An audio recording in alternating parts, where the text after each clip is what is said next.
오늘 우리에게 주신 하나님의 말씀은 민수기 20장 14절에서 21절까지의 말씀입니다. 민수기 20장 14절에서 21절까지 우리 한 목소리로 봉독하시겠습니다. 함께 봉독하십니다. 시작. 모세가 가데스에서 에돔 왕에게 사신을 보내며 이르되 당신의 형제 이스라엘의 말에 우리가 당한 모든 고난을 당신도 아시거니와 우리 조상들이 애굽으로 내려갔으므로 우리가 애굽에 오래 거주하였더니 애굽인이 우리 조상들과 우리를 학대하였으므로 우리가 여호와께 부르짖었더니 우리 소리를 들으시고 천사를 보내사 우리를 애굽에서 인도하여 내셨나이다. 이제 우리가 당신의 변방 모퉁이 한 성읍 가데스에 있사오니 청하건대 우리에게 당신의 땅을 지나가게 하소서. 우리가 밭으로나 포도원으로 지나가지 아니하고 우물물도 마시지 아니하고 왕의 큰 길로만 지나가고 당신의 지경에서 나가기까지 왼쪽으로나 오른쪽으로나 치우치지 아니하리이다 한다고 하라 하였더니 에돔 왕이 대답하되 너는 우리 가운데로 지나가지 못하리라. 내가 칼을 들고 나아가 너를 대적할까 하노라. 이스라엘 자손이 이르되 우리가 큰 길로만 지나가겠고 우리나 우리 짐승이 당신의 물을 마시면 그 값을 낼 것이라. 우리가 도보로 지나갈 뿐인즉 아무 일도 없으리이다 하나 그는 이르되 너는 지나가지 못하리라 하고 에돔 왕이 많은 백성을 거느리고 나와서 강한 손으로 막으니 에돔 왕이 이같이 이스라엘이 그의 영토로 지나감을 용납하지 아니하므로 이스라엘이 그들에게서 돌이키니라. 아멘. 할렐루야. 연세 드신 분들은 수십 년 전에 그런 광고 있었던 거 기억하시죠? 순간의 선택이 10년을 좌우한다. 아마 다 기억하실 거예요. 한 가전제품 회사의 광고 문구였는데 한 시대를 풍미했던 유행어였습니다.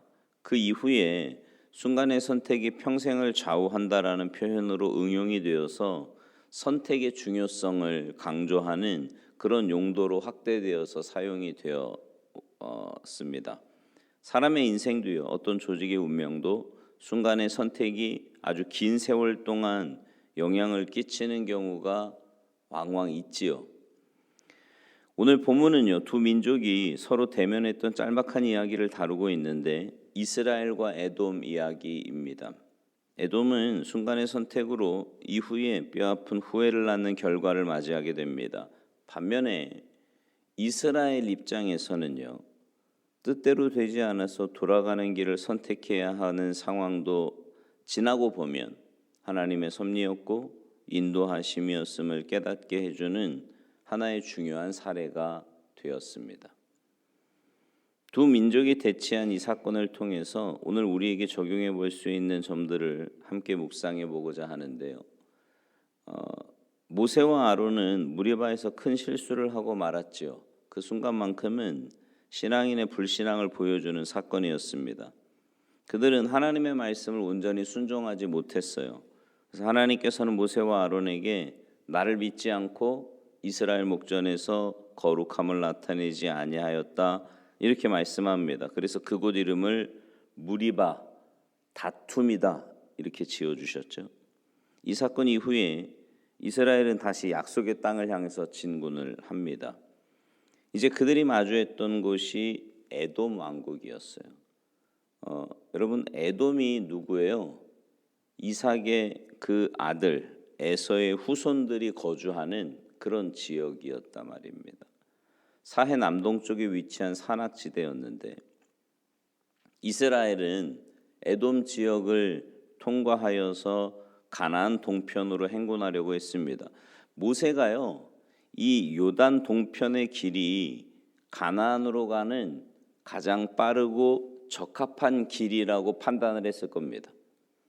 이에 모세는 에돔 왕에게 사신을 보내서 이스라엘이 에돔 땅을 통과하게 해줄 것을 요청합니다. 14절에요.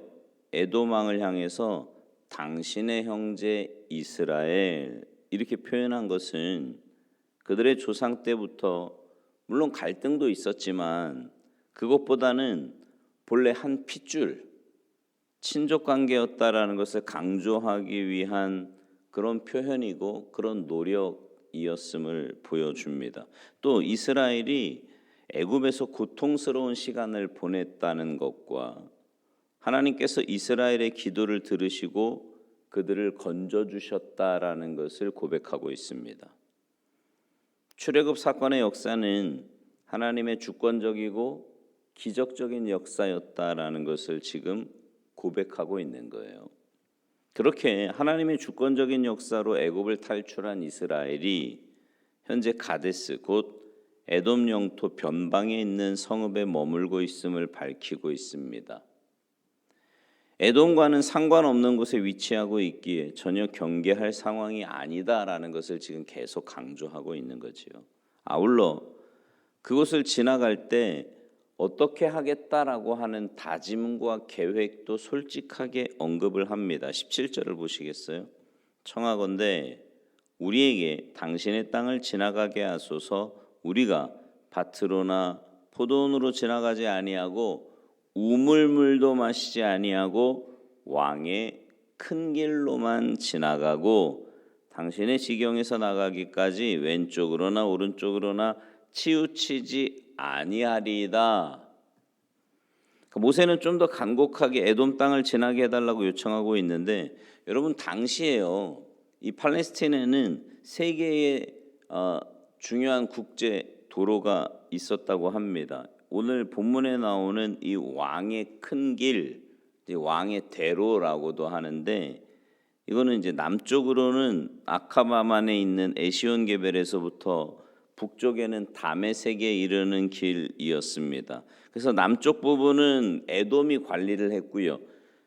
이를 이용하는 사람들로부터 이제 통행세를 받았겠죠. 또 팔레스타인 중앙 산지를 남북으로 잇는 산지길이 있었고요. 지중해 해변을 따라 나 있는 해안길이 있었습니다. 근데 이 세 개의 길 중에 가장 이용을 많이 하던 길이 바로 이 왕의 큰 길, 왕의 대로였다라는 거지요. 모세는 이스라엘이 에돔을 지나갈 때 그 왕의 큰 길로만 통과하고 에돔 지역에 어떤 피해도 입히지 않을 것이다라는 것을 강조하여서 전달을 합니다. 이런 간곡한 부탁에도 불구하고 에돔 왕이 허락하지 않습니다. 허락하지 않을 뿐만 아니라 군사를 동원해서요, 이스라엘을 막겠다는 거예요. 18절에 보면 에돔 왕이 이스라엘의 통과를 허락하지 않으면서 만약에 그러할 경우 칼로 대적할 것이다, 이렇게 경고를 합니다. 에돔 왕이 이토록 강하게 거절하는 것은 오랜 민족적인 감정에 의한 것일 수도 있고요. 또 장정만 60만 명이 넘는 큰 군대의 소문을 미리 들었기 때문일 수도 있습니다. 이에 이스라엘이 다시 한번 절실한 마음으로 한 번 더 부탁을 합니다. 큰 길로만 가겠다. 그리고 짐승이 지나가면서 물을 먹게 되면 그 물값도 충분히 내겠다. 또한 말을 타고 가거나 하지 않고 걸어서 지나갈 것이기 때문에 아무런 위협이 없을 거다, 이런 장담을 합니다. 그러나 에돔은요, 끝까지 대적하죠. 20절 21절에 보면 군대를 동원해서 자신들의 힘을 과시했거나 전쟁도 불사하겠다는 협박을 하는 것으로 보입니다. 그러자 이스라엘은 결국 그 길을 포기해요. 계획을 바꿉니다. 다른 길로 향하게 되죠. 에서가요, 나중에는 야곱을 받아주잖아요. 그죠? 화해한 후에 그의 잘못을 용서해주고, 물론 이제 하나님이 야곱을 만지시고 그 상황을 만들어 가시고 뭐 이렇게 해서 받아들이고 화해를 하지만, 어쨌든 그의 잘못을 용서해주고 화합한 것과 같이 동생의 민족을 사랑으로 끌어안아주는 모습을 보여주었다면, 에돔은요, 그 후에 역사 속에서 동생의 나라에 짓밟히고 굴복해서 상전으로 섬기는 굴욕을 당하지는 않았을 겁니다. 사랑을 베풀 수 있을 때 베풀지 않고 자신의 것을 나누어 주지 못할 때 그 결과가 어떻게 영향을 미치는지를 여실히 보여주는 거예요. 누군가에게 호의를 베풀 수 있음에도 불구하고 그렇게 하지 않으므로 오히려 그 결과가 자신에게 화가 미칠 수 있다는 것을 우리는 기억해야 합니다. 반면에 반대의 진리도 있어요. 전도서 11장 1절에 보면 너는 내 떡을 물 위에 던지래요. 여러분, 흐르는 물 위에 떡을 던지면 어떻게 돼요? 뭐 흘러가겠죠. 그러면 그 떡은 나랑 상관없는 게 되잖아요. 어떻게 보면 내가 손해일 거란 말이죠. 근데 그 뒤에 뭐라고 말씀하시냐면 여러 날 후에 도로 찾으리라 이렇게 말씀합니다. 그러니까 누군가에게 호의를 베풀면 반드시 자기에게 돌아온다 이런 말씀이에요. 오늘 내가 호의를 베풀어야 할 사람, 그러니까 누군가 내 도움을 필요로 하는 사람이 누구인가 그 사람에게 베풀고 나누고 유익 주면서 살아야 되는 게 우리 그리스도인의 삶이라는 겁니다. 또 이스라엘에게 있어서 이 사건은요, 사실은 굉장히 낙담이 될 만한 사건입니다. 근데 그들은 그때도 눈을 들어 하나님을 바라볼 수 있어야 했어요. 신명기 2장 4절 5절에 보면 이런 말씀이 있거든요. 너는 또 백성에게 명령하여 이르기를 너희는 세일에 거주하는 너희 동쪽 에서의 자손이 사는 지역으로 지날진대 그들이 너희를 두려워하리니 너희는 스스로 깊이 삼가고 그들과 다투지 말라. 그들의 땅은 한 발자국도 너희에게 주지 아니하리니 이는 내가 세일산을 에서에게 기업으로 주었습니다. 그러니까 이스라엘이 에돔 땅을 지나가지 않는 것은 하나님의 뜻과 인도하심이었음을 깨닫게 됩니다. 잠언 16장 9절 우리가 잘 아는 말씀인데요. 사람이 마음으로 자기의 길을 계획할지라도 그의 걸음을 인도하시는 이는 누구시래요? 여호와시니라. 하나님이시라는 말씀이죠. 우리 인생도 돌아보면요, 계획하고 뜻하는 바대로 일이 잘 풀릴 때도 물론 있어요. 하지만 그렇지 못할 때도 많이 있지 않습니까? 오히려 그렇지 못할 때가 더 많잖아요.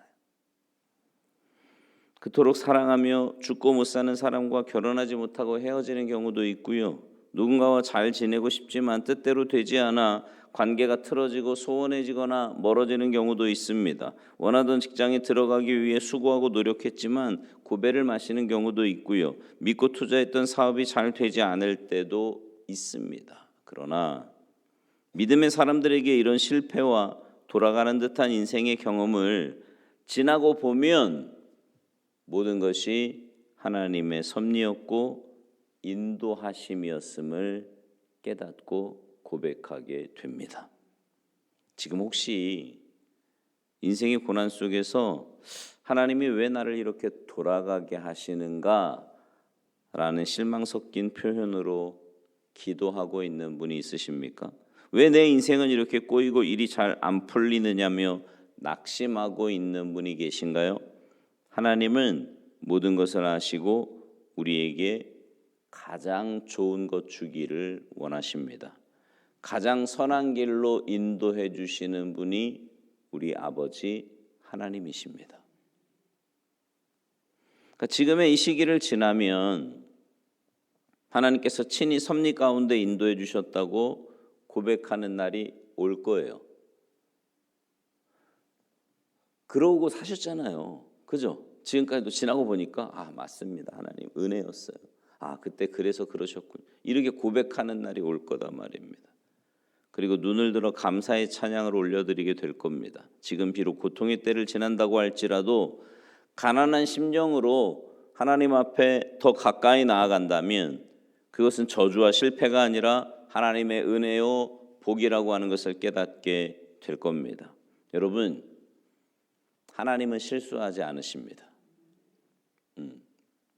이거 믿으셔야 돼요. 오늘 말씀을 기억하면서 우리는 호의를 베풀어야 할 때 기꺼이 호의를 베풀며 올바른 선택을 하는 인생이 되어야 되겠습니다. 그리고 모든 것을 아시는 하나님 앞에서 우리는 항상 그분의 섭리와 계획 속에 있음을 믿음의 눈으로 바라보는 그런 인생이 되기를 소망합니다.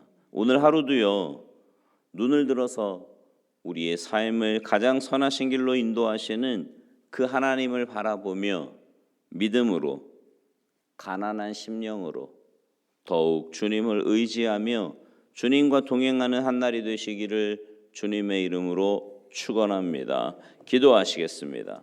하나님, 감사합니다. 내 인생이 내 마음대로 또 내 계획대로 그렇게 되어야 잘 사는 인생일 것처럼 착각하며 사는 우리들인데, 그러나 우리의 인생을 뒤돌아보면 하나님께서 인도하실 때 가장 복되고 선한 인생이었음을 주님 앞에 고백합니다.